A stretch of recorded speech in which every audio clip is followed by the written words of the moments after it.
Hello everybody, this is Cine, and today we're finally doing the long-awaited sequel to my 3D Sonic game tier list. Now I did this tier list around 3 months ago and I wasn't planning to do a part 2, but due to my Sonic Will Succeed in 2022 video, I gained new Sonic fan recognition. And I did a poll talking about what you guys wanted to see next for the next Sonic Rambles. My last one was about that new Sonic Rangers League, which Sonic Rangers is now being called Sonic Frontiers officially. I had listed for the poll that if you guys wanted to see a 3D Sonic Game Tiers Part 2, an untitled Sonic Unleashed review, or something other than Sonic in general, because I was doing non-Sonic Sonic Rambles before this. But yeah, you guys voted for the 3D Sonic Game Tiers Part 2. You guys really wanted to see that, and since a lot of people saw the first one, and now we're finally here. Last time we left off talking about Sonic Boom, and I really did not have that much of an experience with Sonic Boom. From what I remember, when I was a kid, when I was like little or something, I had played the demo of the game on the Wii U. And from what I remember from those very, very vague memories, I remember not liking it, which is somewhat of a universal opinion of this game. No one really likes this game. Now, the thing is that this game had a lot of potential, and the only reason why it came out the way it was is because Sega rushed them, and I'm pretty sure that Big Red Button wasn't expecting like to make a Wii U port of this game, I'm pretty sure, or just for the Wii U. So everything was just rushed out. It was a pretty bad experience for everybody. It was a bad experience for the players, for Sega, and for Big Red Button. Now, the only thing that lives on for Sonic Boom right now, or not even right now, what lived on of Sonic Boom was the TV show. But this game right here, it was basically the next Sonic 06. And not in a good way either, because Sonic 06 gets a lot of good credit these days, but not Sonic Boom. Sonic Boom was really like the bad mark of the quote-unquote meta era, as they call it. So that's why it's in the D tier placement that it is, and it's still gonna be there. Alright, next up is Sonic Lost World. Now, here's my deal with Sonic Lost World. I played a bit of it. I played a bit of this game. And if one thing, Sega definitely had played a lot of Mario when it came to designing this game. Now, I'm personally a Mario fan. Mario is like my second favorite video game character ever, and I really love his games. Now, if you probably would have put Mario, like instead of Sonic, you put Mario, and it's like Mario Lost World, I probably would not have a problem with this. But since it's a Sonic game, there's a lot of things that I was really expecting. And this game was really trying to do something new to attract to the Nintendo fan demographic. And they kind of really strayed far off from the whole Sonic fan thing, Sonic fan demographic thing. And the problem with that is that you don't want to alienate your audience, your core audience.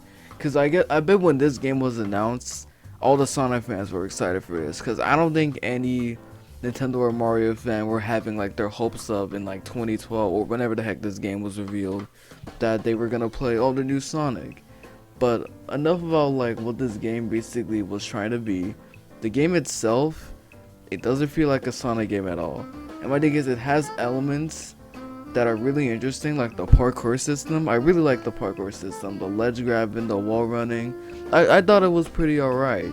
My thing is that it just doesn't really feel like a Sonic game, so I'm gonna put it in C tier, because I'm gonna put it above Secret Rings, because everything's above Secret Rings, but I'm gonna put it in C tier.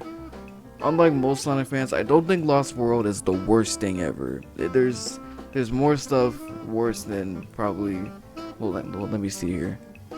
Yeah, there's probably more stuff worse than Sonic Lost World. Sonic Lost World is fine.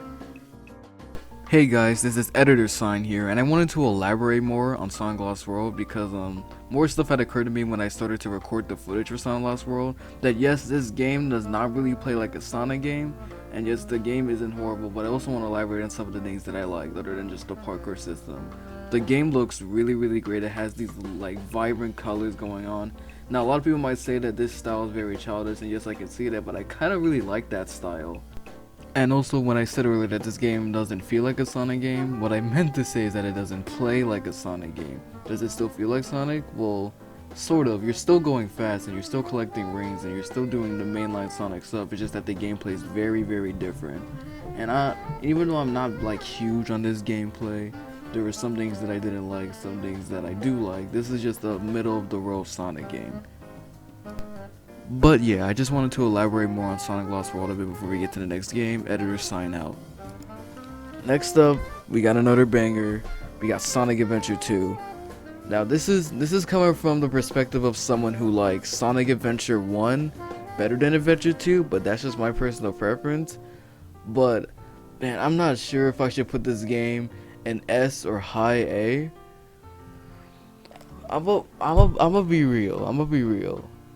It's probably an S. I really, really like this game. I know I said earlier that I like Adventure 1 better, but that's just me. But this is 100% a really good Sonic game. It took what issues it had from the first adventure, it really expanded on it, and then it kind of revamped. Well, not kind of. It revamped the whole story system. Because in Adventure 1, you would go do Sonic's story and then go do all the other characters' mini stories. Here you have Hero Story, Dark Story, and then Final Story. And then you would play as multiple characters throughout that said story, and then lead up to the final story. But that's how the game worked. But other than that, the new stuff that it introduced rail grinding, and it introduced the Chow Garden. I really like the Chow Garden. The Chow Garden is absolutely amazing. I love it. It was something very interesting that I didn't expect Sonic would do. And I feel like that the only reason why they did it is to attract the players who weren't like that into action games, to have like a little segment with like their little cute Chow, their little Tamagotchi clones and whatnot. And overall the game was very, very, it was basically just a way better version than the original Sonic Adventure. It had a lot of levels. It had well-designed levels. It had a really, really good soundtrack. It's one of like the best Sonic soundtracks like ever made. And this game is overall like the 3D Sonic experience, the Adventure era 3D Sonic experience. This is definitely like the best Sonic experience that you could have. This game basically represents the entire Adventure era. And this game also had a really good story, and a pretty dark story for a kid's game about Sonic the Hedgehog. The whole space colony art thing was pretty dark for a Sonic game. I'm not even gonna front. But yeah, Sonic Adventure 2 is definitely up there with the S tiers, next to our Lord and Savior Sonic Unleashed. Alright, next up on this list is Sonic Forces, and man, I'm gonna put it above Boom, because at least Boom was functional. Okay, but Sonic Forces is one of the biggest letdowns of 2017. I'll be honest right now. I remember walking out of the GameStop when I got this game, and I didn't really expect much. And when I played it, and then when I beat the game in under 2 hours, and then when I beat the game, I was like, yo, that's it. Because usually when I beat games, I beat through them hecka quickly, but for this game, from when I played it, there was a bunch of stuff that I didn't like. Now, okay, well, since this is an overall game that I don't like, I want to at least go through the things I think it got right. I'll be honest right now, I mean the whole idea for the avatar I think is a really good thing. I'm not into the whole DeviantArt Sonic OC craze that was happening back in I don't know, 2010 or something. But I honestly thought it was good that they were reaching out to people like that. It's one of the few good things about it. Now, I don't like I wouldn't say I don't like it. It's just that the Avatar stages were my favorite. And as for the Sonic stages were kind of lame. This game just seems so out of it compared to Generations, Colors, and Unleashed. It just seems so out of it. And I guess the game was built on Lost World's engine, so I guess that's why it felt so weird. But it's not just feeling so weird. The game just felt so bland, and the story's trash. The story's not that good. I don't know why I'm saying not that when this story's just not good at all. Luckily, this is the last game with Pontact and Graf as writing the stories. I didn't like them. I never liked them. The only story I ever tolerate by them is Colors, and that's because that's a kitty little kid baby kids game. Sonic Colors is a good baby kids game, but a little baby kids game. Sonic Forces, even though I'm pretty sure that when they were writing the story for Sonic Forces, they absolutely neglected whatever the heck happened in past Sonic stories. Like the whole story is just confusing. Classic Sonic had no reason to be there, and the classic Sonic stages suck. I do not like any of the stages, any of the classic Sonic stages. And Infinite was just basically a grade value Mephiles. Like it's just, this game just was just like a huge letdown. Then we know that Sonic Team, with what we've seen in the past, could have done way better with this game. They could have done way better, and we know they can. And so I hope Azuka, as he's saying, really has learned his lesson going into Sonic Frontiers. I really hope so. But this is a D tier game. It's going above Boom because at least this game was actually functional. Alright, so next up is Shadow the Hedgehog, and I'll be honest right now, I've never played Shadow the Hedgehog. Look, you guys are probably gonna like flame me in these comments, but I've actually never played this game. You know what? Let me play it real quick. Let me actually play this game and see what I think of it. I'll be right back.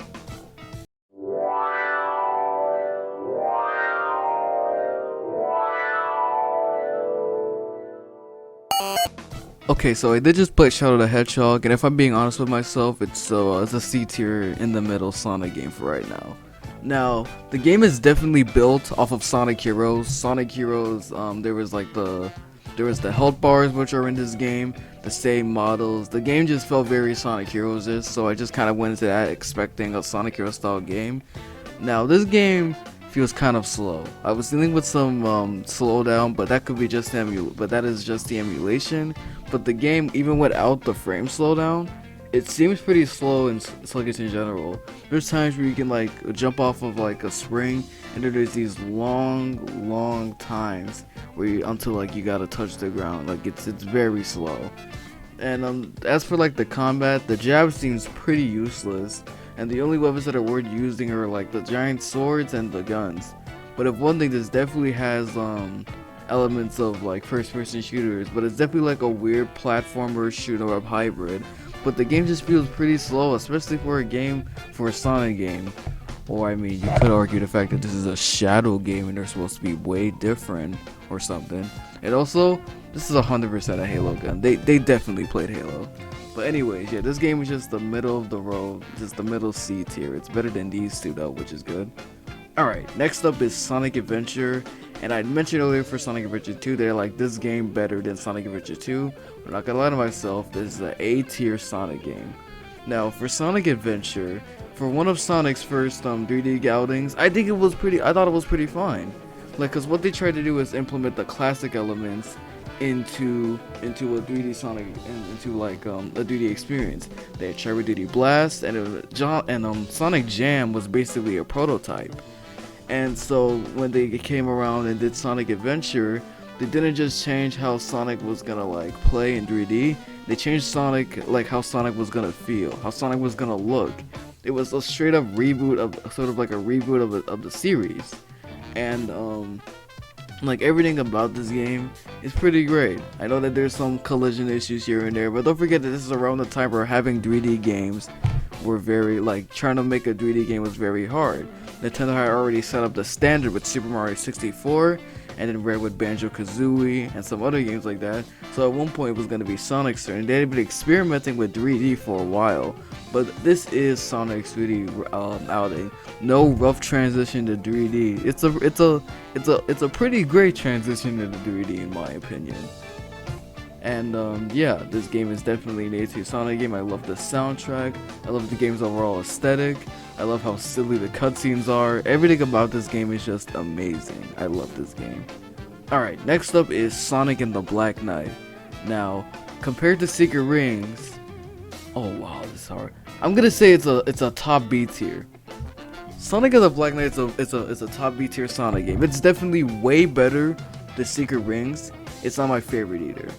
Now the thing was with Black Knight, is that Black Knight still had the motion controls and all that, but I could really kind of care less about the whole motion control thing. At least Sonic was actually like fun to kind of control. You're still doing these linear tempo run style running, but at least you had like a sword. And the sword, like swinging with the sword with the Wiimote can be kind of iffy at times, but I honestly thought it was pretty fine itself. And also, as for the like game itself, like for how the game like looks, I don't know what's with every like Sonic game on the Wii being graphically impressive for its time, especially for the game that's up next. We'll get to you later. But this game looks overall nice. It doesn't have some of the crazy high scale dinosaur level stuff like in Sonic and the Secret Rings, but the game does have some pretty nice set pieces. I like Camelot Castle, Misty Lake. I really like all these beautiful, amazing levels. And then like there's the whole upgrade system with your sword, so you can like have more things to do, and replayability, multiple playable characters, but a trash multiplayer mode. But yeah, this game is pretty good. It's not as bad as everybody thinks it is. I think a lot of people used to trash this game because of how stupid it was to see Sonic with a sword. But as a game, this game's pretty fine. It's definitely better than Secret Rings, and it's not like the best thing ever. But it's still a pretty decent game. I really like it. Alright, after this we have Sonic Colors.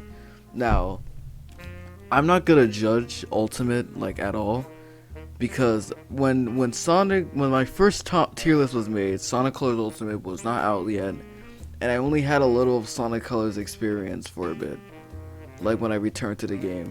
Now, I'm not gonna be too biased because this was my first Sonic game like ever, and I replayed Ultimate recently, and I played it on Dolphin, and overall, like the Ultimate playthrough, the Dolphin playthrough, the playthrough I did as a kid, this is still an A tier Sonic game to me.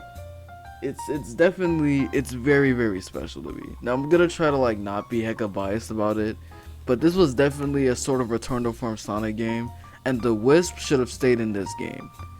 Alright, but anyways, Sonic Colors. This came out around a time where Sonic was kind of in like a very big mess. Before Unleashed was getting the love it desperately deserved, Sonic was in a pretty bad spot at the moment. But then Colors came out and everyone was like, oh, Sonic can be good again. That's great. And this was the first full-on boost game type after they tested it with Sonic Unleashed. And honestly, this game's still pretty good. It's the first Sonic game with the contact and graph writing. I feel like this is definitely a game that I can tolerate for this writing, because it's like I said earlier, it's a kitty baby kids game.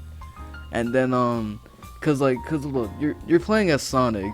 How did you go from like running through these dark castles, going through these dinosaur jungles and all that, to running in a land full of just sweets just everywhere? Or you're going to a tropical resort, or a asteroid roller coaster. Okay, just asteroid coaster, but just an asteroid roller coaster. And like Sonic was in these very, very kid-friendly like environments, because at the time, I think what was the situation is that due to Mario and Sonic, I think at the time, due to Mario and Sonic at the Olympic Games, that Sonic was introduced to a much more younger audience, due to the younger audience that Mario. Looking on Dolphin with a 60 FPS code, and realized how impressive this was. But yeah, that's basically my take on Sonic Colors. Pretty good. Alright. Next up is Sonic Generations. This came out a year after Sonic Colors, celebrating Sonic's 20th anniversary, and this game is pretty good as well. I'll put it in the middle of Sonic Adventure, Sonic Colors. I definitely think Generations is the better game here. Now Generations, this was like the time where people were like, oh yeah, Sonic's back. Yeah, Sonic's back, y'all. Sonic's finally making good games. This was the era it was at. It was Sonic's 20th anniversary. They could not screw up. And they didn't. This is one of those Sonic games where people can universally say it's good. This introduced the separation between the modern era and the classic era by making modern Sonic and classic Sonic. Now, before I talk about modern Sonic, I want to talk about classic Sonic real quick. For trying to emulate the classic Sonic experience with the boost engine, they did a pretty good job. I don't know what happened in Forces, but they did a pretty good job here. Classic Sonic definitely feels really nice to play. He definitely feels a little OP with the spin dash, but honestly, I think that's a good thing, to be honest. But yeah, having Classic Sonic run around these stages that you never really see him in, like City Escape, Seaside Hill, Rooftop Run, and hearing all like the remixes, like of Classic Sonic style, it was just really great. As for the boost stages, Sonic's boost stages are definitely the best yet. They're better than Colors, better than Unleashed. Sonic just felt overall better to control, and then Unleashed than Colors. And my thing is that why it's in A tier is because it isn't my favorite Sonic game ever. And there's some things about this. There's there's like, I feel like that there's less 2D sections than Colors. Colors was 2D section galore, and this game has less 2D sections, but I really don't get the point of so many 2D sections in this game when we already had something dedicated to that. We had Classic Sonic. And so yeah, that didn't really kind of like sit right for me. But when the game was like 3D and Sonic was running these 3D environments, I honestly felt like really nice. And if one thing I can definitely say, that Planet Whips is definitely one of the more lacking stages. You know what? Real quick, I'm gonna do my rank of like the top. I don't know how many, but my favorite my highlight stages in Sonic Generations. I definitely like how they did Green Hill and Chemical Plant as Modern Sonic. I really like doing City Escape as Classic Sonic and seeing Classic Sonic with his little like skateboard. And then then I also liked how they did Rooftop Run all over again. And then and Seaside Hill's alright. I don't like underwater levels, but that's kind of universal. But yeah, overall, this is a pretty decent Sonic game. Not even pretty decent. This is a really good Sonic game. I'm saying the wrong things today. Alright, next is Sonic Heroes. And Sonic Heroes, I think it's pretty alright as well. I'll put it at a high B. That might be controversial, but yeah, Sonic Heroes is definitely a high B Sonic game. Now this came out during the Adventure era. This was the last game before the quote-unquote Dark era started. And it's still, like, I've been replaying it recently. And it's fun. It's definitely not my favorite compared to Adventure 1 and 2, but it's definitely fun. I liked how every character didn't seem that copy and pasted. Like each character would have the same movement, but they would all have different abilities. And I'm pretty sure that this game won some sort of record of having like the most characters in a platformer, at least at the time. Cause like there's Sonic, Tails, Knuckles, Amy, Cream, Big, Shadow, Rouge, and then Gamma. And then you had the Chaotix team came out. They came back, not came out, but the Chaotix team came back. It's just that this game did a lot of highlights. It was also the first multi-gen Sonic game, and for a Sonic game with a lot of accomplishments, I think it did a pretty decent job. It's not my favorite. I don't think it's the best, but it's good. All right. So next up, I'm gonna do this one before 06 because 06 is just a whole decision on its own. Okay, Sonic Unleashed Wii. It goes right. Oh no, it goes right here. Unleashed Wii sold the most copies out of every version of Unleashed. So when people say that the Werehog is bad, I just assume that they're talking about the Wii version. Because okay, we'll get to that in a second. Wii Unleashed was made by the same people behind Sonic Advanced and Sonic Rush, the Dimps team. And I'm assuming that since they wanted to have Sonic Unleashed everywhere, and they couldn't just cram the HD high graphic Xbox 360 and PS2 version on a Wii, they had Dimps do it for them. And honestly, it's pretty alright. I mean, well, not pretty alright. It's decent. It's not like the best. My thing is that what this game gets carried by is how really different it is from the Xbox 360 and PS2 version due to the limitations. Instead of a hub world, you have like a point and click hub world, and you have like these areas where you do some other stuff or something. And then like as for like how the boost stages work, they kind of made it similar to, they kind of made it so you wouldn't just hold the boost button the whole time like in the HD versions. You would collect rings and then strategically use the boost, and which I found that kind of interesting. As for the Werehog, he kind of sucks. Now, I played the Werehog on Game Controller because there was absolutely no way I was gonna play this with motion controls. But even so, it's because I'm trying not to be so biased over the AC version. Just that this Warthog just didn't sit right with me. It's just that like the movements and the way it controlled, I just didn't like it. So when people say the Warthog is bad, I just assume they're talking about the Wii version. Especially since this version somehow sold more copies than the HD versions. I don't get how. Alright. But now, we're up to the last game on our list. We have the beginning, well, not really the beginning, but the true beginning of the Dark Age, Sonic 06. Now look, I'm gonna take everything into account. As a video game, it'd be in its own separate F tier. It'd be bottom of the barrel. As a Sonic game, however, look, let's not kid ourselves here. This game tried to do a lot. Now, this game had a good but very questionable story. However, it had the same formula as the adventure era, with the multiple stories and how the game basically feels. And the game has a really good soundtrack. And when the game decides to actually work, the game feels really great when it decides to work. When you exclude like, if I want to like put this game in like, on one half it's a broken mess, but on one half it really did try to be a really good Sonic game. And I'm gonna put it at low B. It's in the middle. I'm gonna put it at low B. This might be a bit controversial, and I might be digging into the whole P-06, but hear me out. This game tried. I know I sound like Chomix, but yeah, this game tried. My thing is that this was supposed to be Sonic's big comeback game, Sonic's big reboot game. And for Sonic's big reboot game, I can understand why people are hating it because it's such a glitchy, buggy mess. But when it decides to work and actually work right in those rare moments, you're having nothing but a good time. But I wouldn't really exactly say rare moments, because as long as you don't like screw up or do anything buggy, you're gonna be fine. And clearly, judging by what we've seen from P-06, this game could have been something great if it just had a bit more time. I mean, nothing could really save the weird story, but I like the weird, edgy story. I don't know, I just like a lot of silly stuff in Sonic. That doesn't excuse the least kissing Sonic, though. I hate that. But yeah, this is a middle Sonic game, and yeah, this is my Sonic tier list right here. This is my 3D Sonic game tier list.